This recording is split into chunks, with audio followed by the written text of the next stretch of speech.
Another tips pag bumili kayo ng alagaing baka, lalo na ang gusto nyo ay mabilis lumaki or nagmamadali kayo mabenta para lumaki.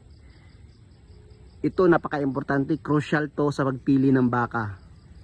Ito yung mga sinasabi nila. Ganito po. Tips number 3. Yung baka natin is babae ito. Pero hindi ko na bubuksan. Pero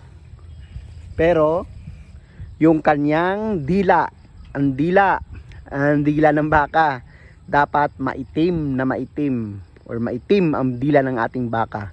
Napaka-crucial na bentaha to kung namimili kayo ng baka or namimili kayo ng baka for naghahabol kayo ng mabilis lumaki. Kasi pag maitim daw ang dila ng ating baka na napili ay bentaha